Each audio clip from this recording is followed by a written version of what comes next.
गौतम ऋषींनी त्या गंगेमध्ये स्नान केलं आणि स्नान केल्यानंतर ती गौतमी गंगा लुप्त व्हायला लागली.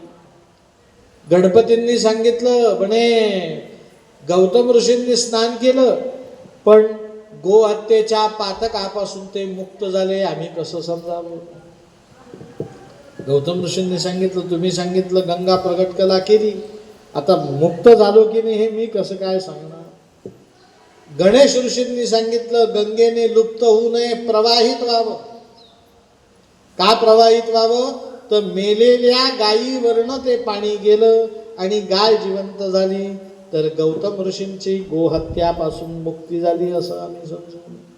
गंगा नदी प्रवाहित झाली आणि गायीच्या मृत शरीरावरनं ती प्रवाहित होऊ लागली. त्या गोदावरीच्या गंगेच्या पाण्याचा एक थेंबाचा स्पर्श झाला मात्र आणि साक्षात ती गोमाता उठून उभी राहिली आणि उभं राहता क्षणी त्या नदीचं नाव झालं गोदावरी माता की जय. गो म्हणजे गाय, अद म्हणजे प्रेत. गायीच्या प्रेतावरनं वरी म्हणजे वरून वाहणारी, तिचं नाव गोदावरी माता की. मग ती गोदावरी प्रवाहित झाली, आमच्या त्र्यंबकेश्वरवरनं उगम पावली आणि आपण बसलेलो आहोत त्या आंध्र प्रदेशात राजमहेंद्री नावाच्या तीर्थक्षेत्री. 7 धारांनी समुद्राला जाऊन मिळाली. मग गौतम ऋषींनी सगळ्या ऋषीमुनींचं समाधान झालं बघितलं आणि सांगितलं, शंकरा तुमच्या आशीर्वादाने सकाळी तांदूळ पेरतो, भात पेरतो, दुपारी सगळ्यांना जेवण देतो. केवढं माझा आश्रम धन्य होता. आज तो आश्रम अधिक धन्य झाला, कारण माझ्या आश्रमामध्ये गोदावरी नदी प्रगट झाली. पण महाराज, तुम्ही जर इथे कायम वास्तव्य करू लागले तर केशरामध्ये दूध टाकल्यासारखं माझा आनंद द्विगुणित होईल. आणि माझी विनंती आहे की या भूमंडळावरती अखिल भक्तजनांना ब्रह्म विष्णू रुद्र यांच्यात भेद नाही हे समजावं, म्हणून तुम्ही लिंग रूपाने इथे वास्तव्य करा. आमच्या शंकरांनी ते मान्य केलं. ब्रह्म विष्णू रुद्र रूपांनी हे तीनही देव एका शिवलिंगामध्ये विराजमान होऊ लागले. श्री त्र्यंबकेश्वर भगवान की. तुम्ही आमच्या त्र्यंबकेश्वरला आलात, प्रदक्षिणा मारा. ब्रह्मगिरीची मारलेलीही असेल, ती प्रदक्षिणा करताना गौतमाचा धस नावाचा डोंगर लागतो. ती गौतमाची सगळी शेती. आणि त्र्यंबकेश्वर मंदिराच्या पाठीमागे गौतम तलाव नावाचा तलाव आहे, जिथे गौतम ऋषी रोज स्नान संध्या करायचे. तुम्ही प्रदक्षिणा मारली नसेल तर आता प्रदक्षिणा मारायला त्र्यंबकला या.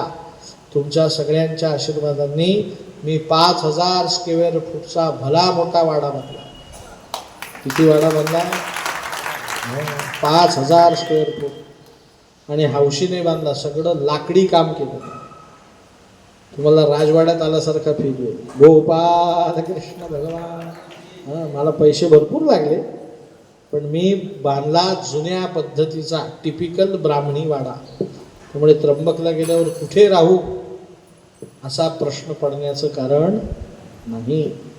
आणि तुमच्या सगळ्यांच्या आशीर्वादाने 40 बाय 50चा हॉल आहे. 2000 स्क्वेअर फूटचा नुसता काय आहे. त्यामुळे आपली एखादी छोटी मोठी कथाही त्या प्रदक्षिणेच्या दिवशी होईल. कैलास महाराजांचं प्रवचन होईल. गोपाल कृष्ण भगवान. सगळ्यांनी अवश्य त्र्यंबकेश्वरी या. त्र्यंबकम गौतमी तटे हिमालये तु केदारम. हिमालयामध्ये श्री केदारेश्वर भगवंत आहे. नारायणं नमस्कृत्य नरं चैव नरोत्तमं देवीं सरस्वतीं व्यासं ततो जयमुदीरयेत. या ग्रंथाने महाभारताची सुरुवात झाली. या ग्रंथामध्ये नरनारायण ऋषींचं वर्णन केलेलं आहे. नर नावाच्या ऋषींच्या खांद्यावरती विष्णुदेव वास्तव्य करतात आणि नारायण नावाच्या ऋषींच्या खांद्यावरती शंकर वास्तव्य करतात.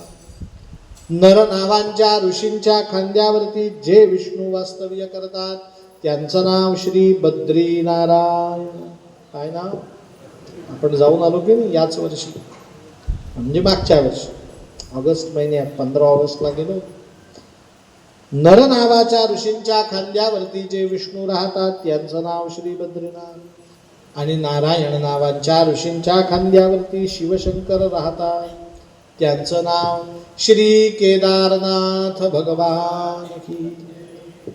हे जे नारायण ऋषी होते हे शंकराची तंत्रोक्त पूजा करायचे, तांत्रिक पद्धतीने पूजा करायचे. तुम्हाला एक या ठिकाणी सांगितलं पाहिजे की हिमालयामध्ये तंत्रपूजेचं महत्त्व आहे. तुम्हाला वैष्णव माहिती आहे, शैव माहिती आहे, तशी एक तिसरी परंपरा आहे त्यांचं नाव शाक्त. शाक्त म्हणजे काय? जे शक्तीची उपासना, तंत्र मंत्र जारण मारण आदी विद्या करतात. तो प्रांत कुठला? हिमालय. या हिमालयामध्ये हे नारायण नावाचे ऋषी तंत्र पद्धतीने पूजा करायचे. त्या पूजेच्या पद्धतीला म्हणतात केदार पद्धती. कुठली पद्धती?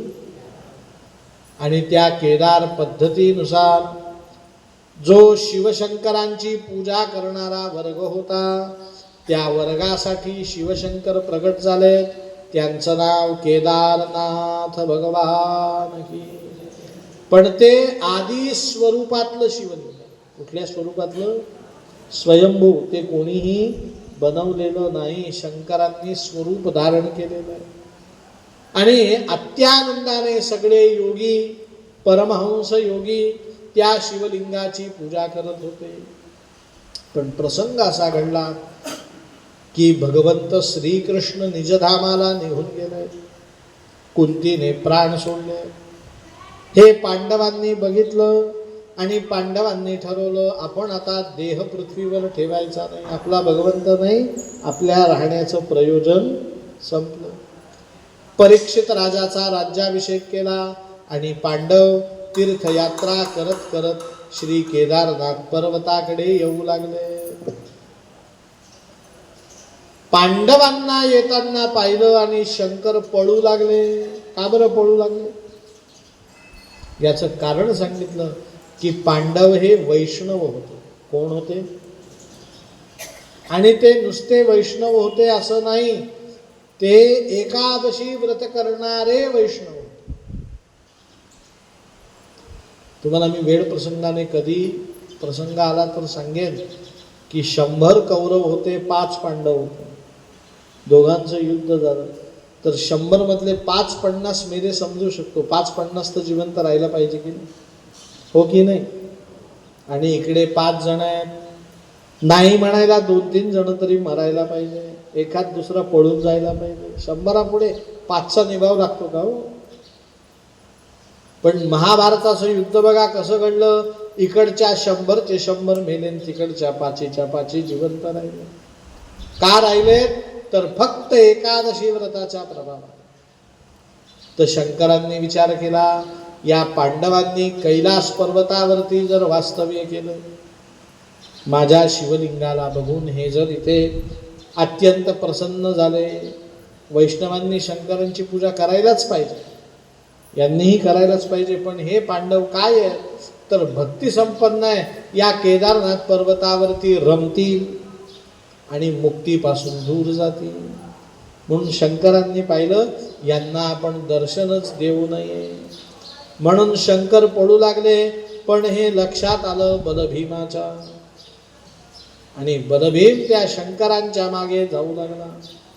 आणि शंकरांच्या मागे जात असताना शंकर जमिनीच्या आतमध्ये पळत पळत घुसलाय रेड्याच्या रूपात. आणि रेड्याच्या रूपात घुसता क्षणी सगळं त्या शंकरांचं रेड्याचं स्वरूप जमिनीमध्ये गुप्त झालं. आणि बलभीमाच्या हातामध्ये रेड्याची फक्त काय आली? शेपूट आली. आता हा बलभीम किती श्रेष्ठ होता तर या बलभीमाने शंकरांना खेचून बाहेर काढण्याचा प्रयत्न केला. पाठीपर्यंतचा भाग बाहेर खेचला. आजही तुम्ही केदारनाथ पर्वतावरती गेले तर रेड्याच्या पाठीसारखं ते शिवलिंग दिसतं. आणि त्याच शिवलिंगाचा मुखाचा भाग प्रगट झाला नेपाळ प्रांतामध्ये गंडकी नदीच्या तीरावरती पशुस्वरूपात प्रगट झाला. म्हणून त्या लिंगाचं नाव आहे पशुपतीनाथ भगवान की. काही ग्रंथांमध्ये असा उल्लेख मिळतो की केदारनाथ हे अर्धलिंग आहे आणि पशुपतीनाथ हे अर्धलिंग आहे. दोन लिंगांचं दर्शन घेतलं की त्या ज्योतिर्लिंगाचं दर्शन पूर्ण होतं. पण शिवपुराणात स्वच्छ सांगितलं आहे की केदारनाथ हेच पूर्ण ज्योतिर्लिंग आहे. बलभीमासाठी केदार नावाच्या शिवलिंगाने ज्या ठिकाणी पडून जाण्याचा प्रयत्न केला, पण बलभीमाने सामान्य मनुष्याच्या कल्याणासाठी ते शिवलिंग अर्ध खेचून काढलं. त्याचं नाव श्री केदारनाथ भगवान की. या केदारनाथ ज्योतिर्लिंगाचं वैशिष्ट्य आहे की कुठेही शंकराच्या पिंडीवरती अभिषेक केला जातो, बेलाचे पानं वाहिले जातात, भस्म लावलं जातं, पण तिथे त्या शिवलिंगाला तूप चोळलं जातं आणि शिवलिंगाला काय मारली जाते? मिठी. पण व्हॉट्सअप, फेसबुक आणि इंस्टाग्रामवाल्यांनी इतक्या रील बनवल्या की त्यांनी ते दर्शनच बंद करून टाकले. आपण जीव आणि कैलास पर्वतावरचा शंकर शिव, त्या तूप लावलेल्या शिवपिंडीला आपण मिठी मारायची म्हणजे जीवशिवाचं काय होतं? ऐक्य होतं. पण वर्तमान काळात आपण गेलो तर आपल्याला अशी पूजा करू देत नाही. शास्त्र सांगतं की कुठेही काही गोष्ट अति करू नये. अति लोकांनी रील काढल्या, ऐकलं, फुलाची परडी घ्यायची, मंदिराकडे जायचं, फोटो काढून फेसबुकला टाकायचा, असा वेड्याचा मूर्खपणा केला. परिणाम आपली सांस्कृतिक परंपरा काय झाली? नष्ट. पण केदारनाथ पर्वत हे जीवशिवाचं ऐक्य साधणारं ज्योतिर्लिंग आहे. आणि याच ज्योतिर्लिंगाच्या पाठीमागे शंकरम शंकराचार्यम केशवम बादरायणम सूत्रभाष्यकृतौ वंदे भगवन्तौ पुनः पुनः. श्रुतिस्मृतिपुराणानाम् आलयं करुणालयं नमामि भगवत्पादं शंकरं लोकशंकरम. आद्य शंकराचार्यांची समाधी आहे. काय? आद्य शंकराचार्यांची समाधी. केदारनाथ पर्वतावरती ज्या ठिकाणी स्नान पांडवांनी केलं आणि मग केदारनाथच्या पूजेला गेले ते पांडव कुंडही तिथे विराजमान. ज्या ठिकाणी द्रौपदीने स्नान केलं ते द्रौपदी कुंडही तिथे आहे. केदारखंड नावाचा ग्रंथ आहे. त्या केदारखंड नावाच्या ग्रंथामध्ये सांगितलं की केदारनाथ पर्वतावरचं वातावरण हे मनुष्याला अनुकूल असेलच असं सांगता येणार नाही. मग इथे मनुष्य गेल्यावर त्याला गरम पाणी कोण देणार? तो स्नान कसं करणार? स्नान केलं नाही तर शंकरांची पूजा कशी करणार? म्हणून फक्त केदारनाथ पर्वतावरती वायुस्नान सांगितलं. अंगावरनं हिमालयाचा वारा गेला की आपलं स्नान झालं. समाधान होत नसेल तर वायुस्नान केल्यानंतर भस्मस्नान सांगितलं की तुम्ही नुसतं भस्म लावलं तरी तुमचं काय झालं? स्नान झालं. आणि अगदीच तुम्हाला त्यानेही समाधान होत नसेल तर पांडव कुंडातलं 2 थेंब पाणी अंगावरती घ्यावं आणि काय करावं? स्नान झाल्याची मनोभूमिका तयार करावी. म्हणे तरी होत नसेल तर मग काही नाही, पांडव कुंडात सरळ उडी मारावी. गोपाल कृष्ण भगवान जो होगा सो देखा जाए. पण अवर्णनीय ज्याचं वर्णन करता येणं शक्य नाही असं ते ज्योतिर्लिंग आहे. शेषः सहस्त्र प्रणिभृत कथयती केदार महिमा. तुम्हाला आम्हाला भगवंतांचं वर्णन करण्यासाठी फक्त एक जीभ दिली, पण शंकरांचं वर्णन करण्यासाठी शेषाला 2 जिभा दिलेल्या. किती जिभा आहेत? आपल्याला एक जीभ एक मुख, पण शंकरांच्या स्तुती करण्यासाठी शेषाला 1000 फण आहेत. 1000 फण, 2 जिभा, 2000 जीवांनी सुद्धा तो शेष केदारनाथ पर्वताचं केदारनाथ ज्योतिर्लिंगाचं वर्णन करू शकत नाही असं शास्त्र सांगतं. मग शेष जर करू शकत नसेल तर आपण ते वर्णन कसं करू शकणार? अवर्णनीयम कथ्यते. श्री केदारनाथ भगवान की. हिमालये तु केदारम ग्रीष्णेशंच शिवालये. आपल्या महाराष्ट्रात औरंगाबाद जवळ खुलताबाद जवळ शंकरांचं दिव्य स्थान आहे. त्याचं नाव ग्रीष्णेश्वर. एका स्त्रीने प्रगट केलेलं ज्योतिर्लिंग. एक ग्रीष्मा नावाची स्त्री होती. ही कोण होती तर एका ब्राह्मणाची पत्नी होती. त्या ब्राह्मणाला प्रथम पत्नी होती, पण त्या पत्नीपासून त्याला मुलगा झाला. म्हणून पत्नीच्या सल्ल्याने त्याने आपल्या मेहुणी बरोबर विवाह केला. तिचं नाव ग्रीष्मा. आणि त्या ग्रीष्मेपासून त्या ब्राह्मणाला एक पुत्र झाला. पण पुत्र झाल्याचा परिणाम तो ब्राह्मण मोठ्या पत्नीऐवजी लहान पत्नीवर प्रेम करू लागला. कारण ती कोण होती? पुत्रवती होती. तिने संयम ठेवला. या ग्रीष्मेकडे प्रेम करण्यासारखं दुसरं एक कारण होतं. मोठ्या बहिणीपेक्षा लहान बहीण ही सश्रद्ध होती. शंकरांवरती अनन्यसाधारण भक्ती करून पूजा करत होती. आणि तिची पूजा करण्याची पद्धती कुठली तर ती शिवलिंग रोज नित्य बनवायची. वालुकामय. कशी बनवायची? रोज तीर्थामध्ये जावं, स्नान करावं, वाळू आणावी, त्या वाळूचं शिवलिंग बनवावं, त्याची पूजा करावी. पूजा झाल्यानंतर त्या पूजेचं समग्र असं बिल्वार्चन करावं. संध्याकाळी आरती करावी. दुसऱ्या दिवशी सकाळी ते शिवलिंग मोडावं. जिथून वाळू आणली त्या तीर्थात विसर्जन करावं. नवीन वाळू आणावी, नवीन शिवलिंग बनवावं. आणि असं करता करता तो पुत्र मोठा झाला. आणि पुत्र मोठा झाल्यानंतर त्या पुत्राचा विवाह झाला. नवीन सुनबाई घरी आली. ती नवीन सुनबाई काही सश्रद्ध नव्हती. पण असं आहे, लहान मुलांच्या बोलीने बोलावे, लहान मुलांच्या चालीने चालावे, हळूहळू शिकवावे ज्ञान ज्याला. आपल्या घरात लहान नातू असतो, मुलगा असतो, त्याला आपण चालायला शिकवतो तेव्हा आपल्या वेगाने चालतो का हो आपण? कोणाच्या वेगाने चालतो? त्याच्या वेगाने. तो थांबला आपण थांबतो, तो बसला आपण बसतो, तो उठला आपण उठतो. मग ज्ञान ज्याला शिकवायचं आहे त्याला भराभरात ज्ञान देऊ. नाही तर काय होतं, इकडून जातं तिकडून बाहेर पडतो, ओव्हरफ्लो होतो.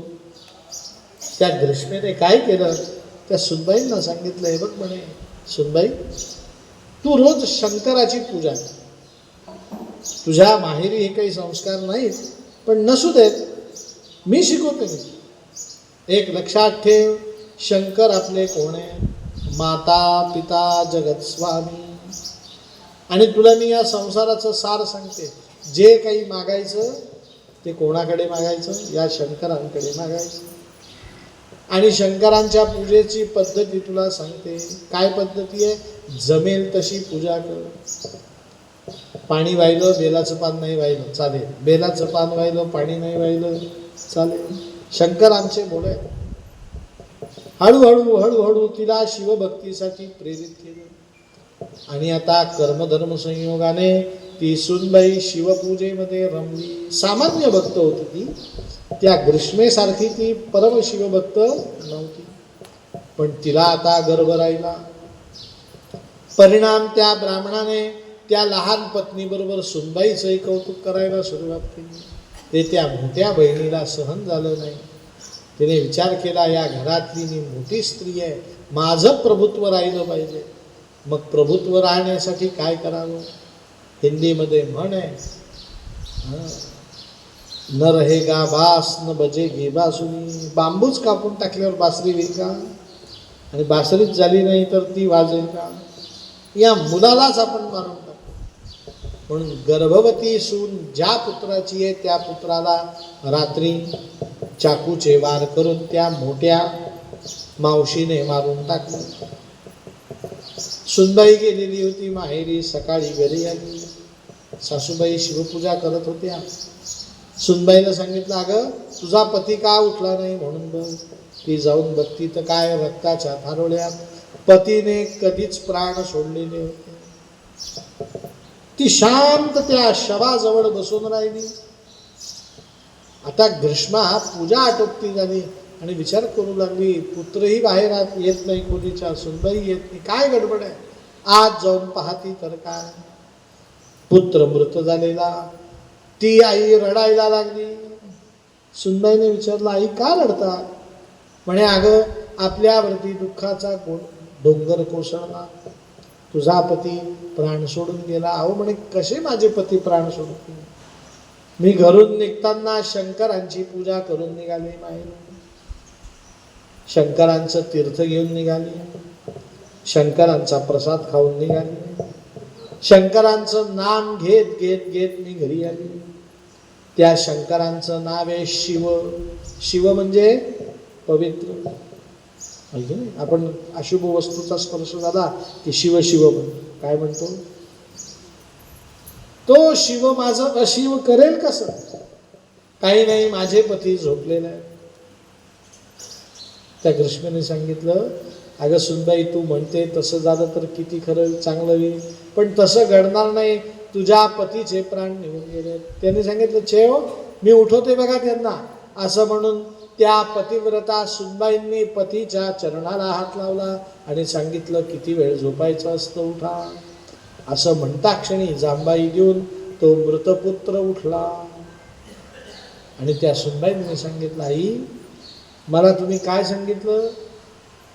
मी भक्ती करणारी नव्हती, भक्ती संप्रदायात नव्हती, तुम्ही मला शंकरांची जमेल तशी पूजा करायला सांगितली.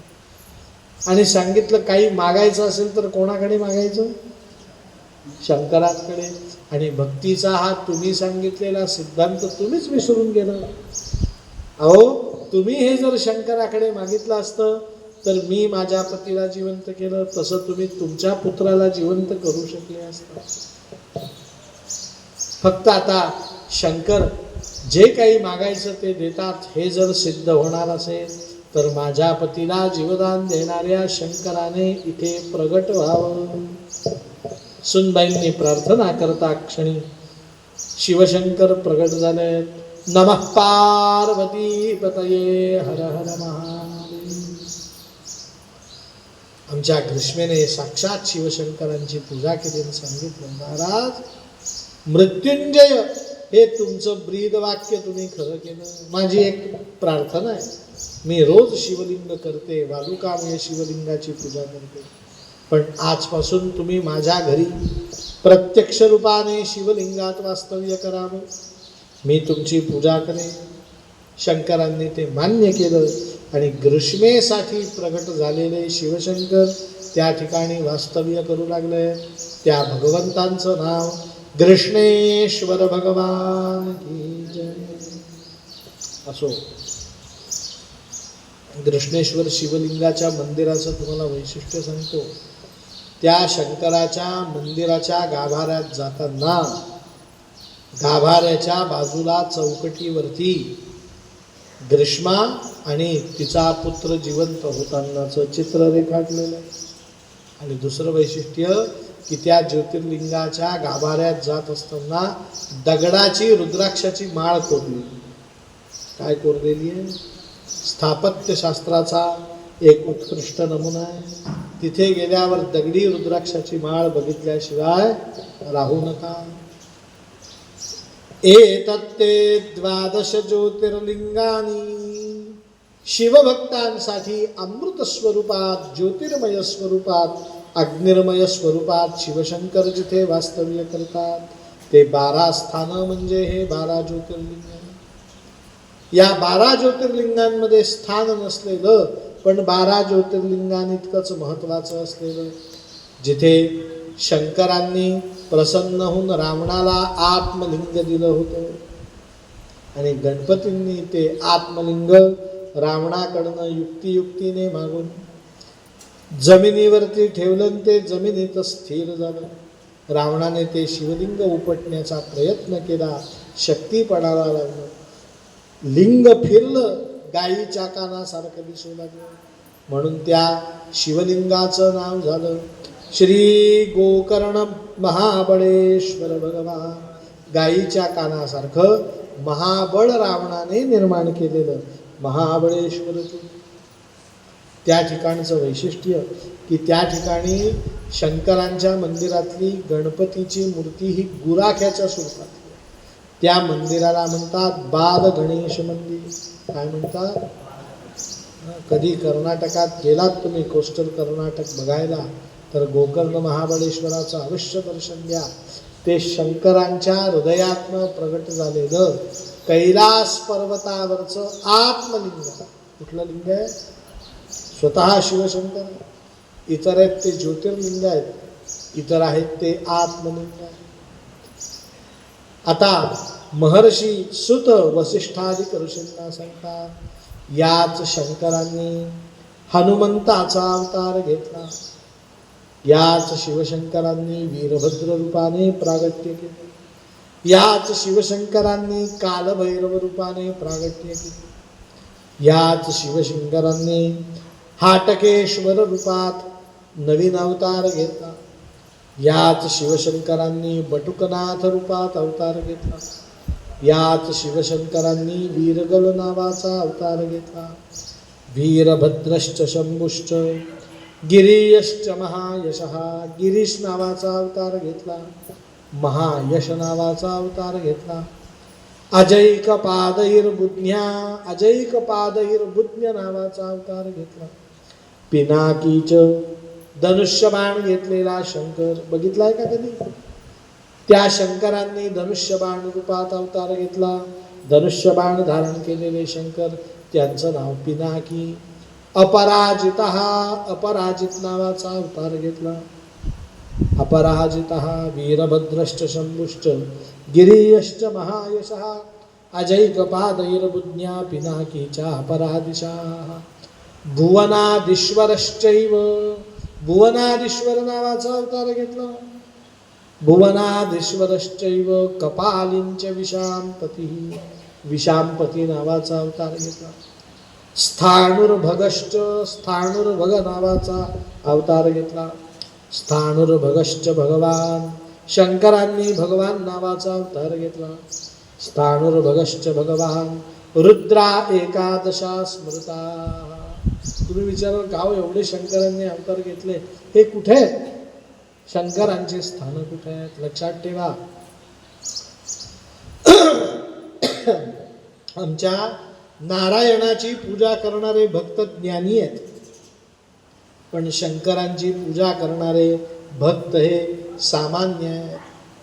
प्रायशः शंकरांची पूजा कोण करतं? तर जंगलात राहणारे वनवासी लोक करतात. म्हणून जुने जे महादेवाचे मंदिर आहेत, प्राचीन मंदिरं, हे बघा गावाबाहेर आहेत. कसे? आणि पशुपक्ष्यांचंही दैवत पशुपती असल्या कारणाने शंकरांचे जिथे जिथे प्राचीन मंदिरं गावाबाहेर आहेत त्या मंदिरांना दरवाजा नाही. ऐका, चारी बाजूंनी ते कसे आहेत? उघडे.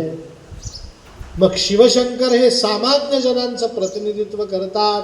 म्हणून त्याच शंकरांचे हे जे मी अवतार सांगितले, याच अवतारांना कोणी म्हसोबा म्हणतात, आपापल्या भाषेत. कोणी विरोबा म्हणतात, कोणी गोरोबा म्हणतात. आमच्या त्र्यंबकेश्वरला तर शंकराचं मंदिर आहे गवळी बाबा. काय नाव? गाय व्यायली की गायीचं पहिलं दूध त्या पिंडीवरती वाहतात. शंकरांचे भक्त हे सामान्य असल्या कारणाने ते सामान्य नावाने हाक मारतात. कुठल्या नावाने?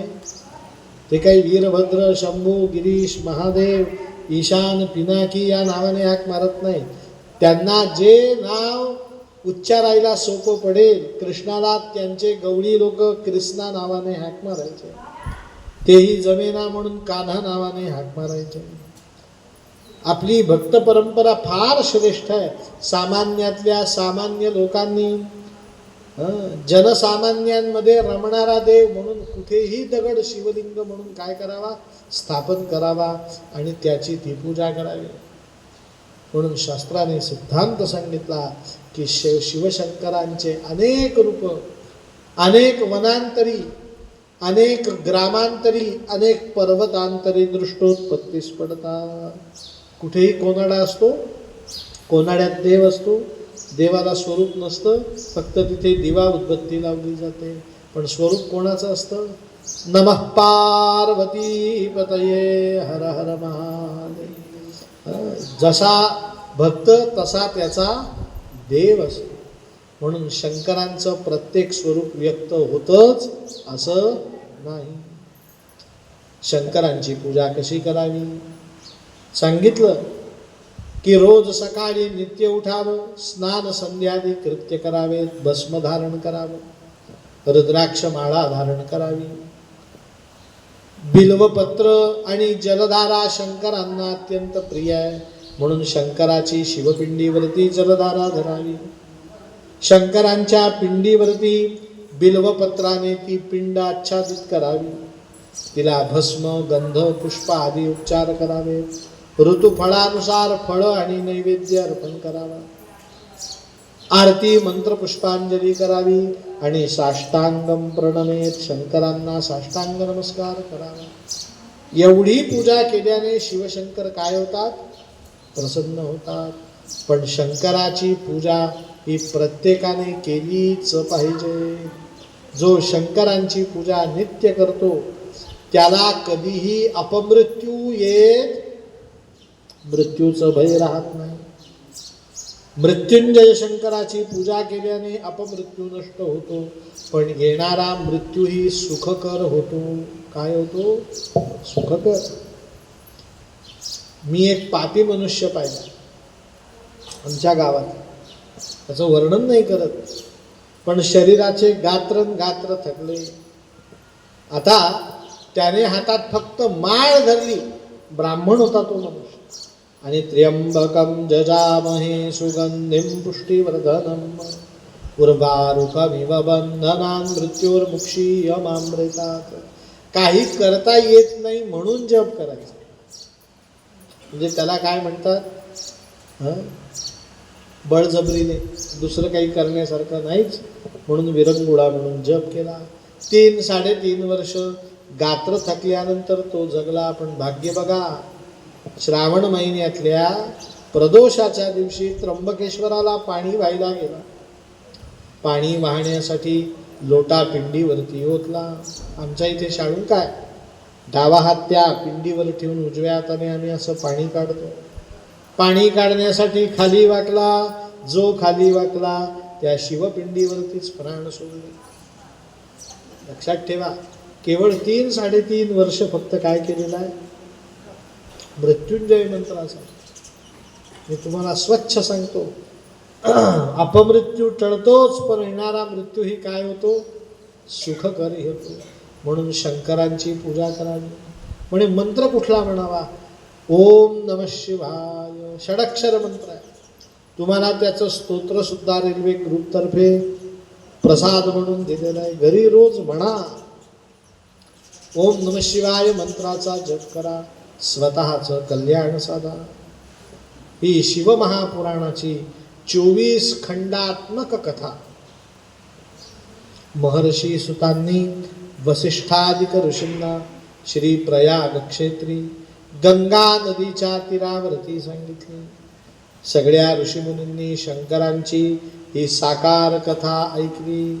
आता ऋषीमंडळ उठलं. प्रयाग क्षेत्री असणाऱ्या त्रिवेणी नदीत स्नान करत झालं. स्नान करून त्रिवेणीचं पाणी आणलं.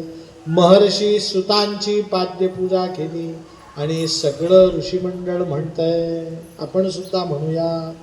शिवपुराणाची स्तुती केली आणि सुत महर्षींची स्तुती केली. ते म्हणतात, अद्य मे सफलं जन्म, अद्य मे सफलं तपः, अद्य मे सफलं ज्ञानम्,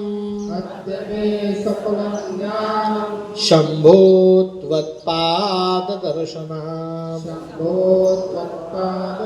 नमः पार्वती पते हर हर महा. सगळे ऋषीमुनी म्हणतात, अद्य मे सफलं जन्म. आम्ही हे शिवपुराण ऐकलं आमचा जन्म सफळ झाला. अद्य मे सफलं तपः. आज शिवपुराण ऐकलं, आमचं तप काय झालं? सफळ झालं. अद्य मे सफलं ज्ञानम. आज आमचं ज्ञान सुद्धा सफल झालं. कशामुळे? या शिवपुराणामुळे. जणू आम्ही शिवशंकराच्या पिंडीवरती डोकं ठेवलेलं आहे असा आम्हाला अनुभव प्रतीत आला. अद्य मे सफलं ज्ञानम शंभोत्वत्पाद दर्शन. खरंय, लक्षात ठेवा, काही गोष्टी भाग्यात असाव्याच लागतात. सुकुलोद्भव पत्नी, पतीचा हात हातात घट्ट धरून ठेवणारी, मिळणं काय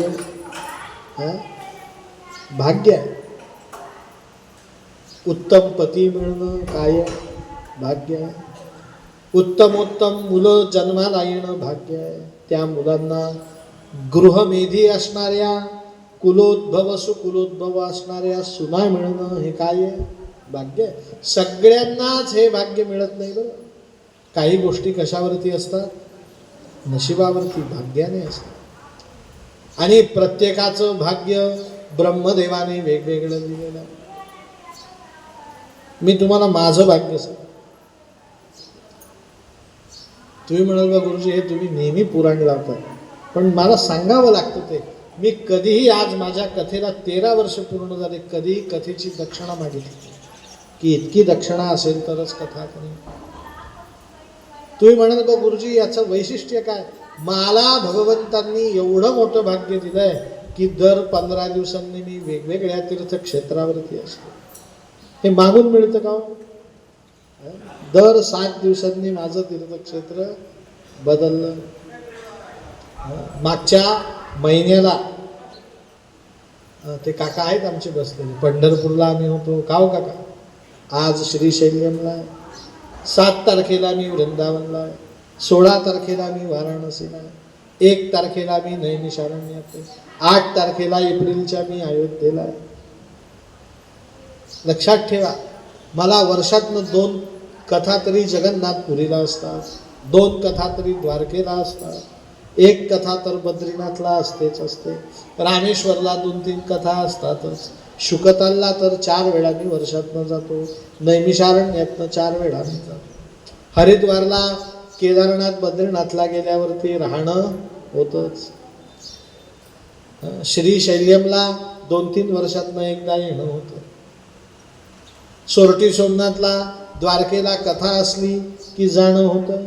सोरठी सोमनाथला 1-2 वेळा कथेला जाण्याचा प्रसंग मिळाला.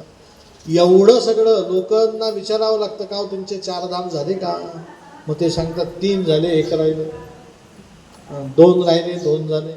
मला वर्षातनं 4-4 वेळा 4 धाम, 7 मोक्षपुऱ्या वर्षातनं होतात. हे सगळं काय आहे?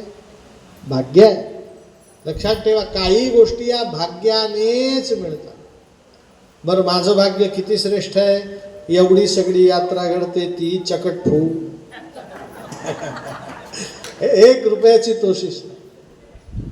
भास्कर काका AC 2 टायरचं तिकीट काढतात, मस्तपैकी राजासारखं बसायचं, तीर्थयात्रा करायची. आमचे भारंबे काका चहा पाचतातच आम्हाला.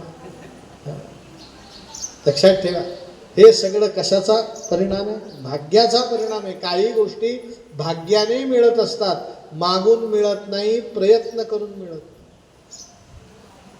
आपल्याला ऋषीमुनींनी सांगितलं, अद्य मे सफलं जन्म, अद्य मे सफलं तपः, अद्य मे सफलं ज्ञानम शंभोत्वत्पाद दर्शन. या श्लोकाचा अर्थ बघा, कोणाच्या नशिबात आहे 7 दिवस श्रीशैल्यम भगवंतांचं रोज दर्शन घेणं. तुम्ही सख्या बहिणीला विचारून बघा, तुमच्या सासऱ्यांना विचारा, सासूबाईंना विचारा, सख्या भावाला विचारा, जावयाला विचारा, व्यायाला विचारा. तो फार फार तर उत्तर दिलवा 1 वेळा श्रीशैल्यम भगवंतांचं माझं काय झालंय? दर्शन झालं. आपलंही 1 वेळा झालं, हा तर बोनस मिळाला 7 दिवसांचा. बरं, नुसता बोनस नाही, शिवपुराणाची कथा ऐकायला मिळाली. 7 दिवसाची कथा, 9 दिवस आपण या तीर्थक्षेत्रात राहिलो. केवढं मोठं भाग्य. काही गोष्टी या भाग्यानेच मिळत असतात.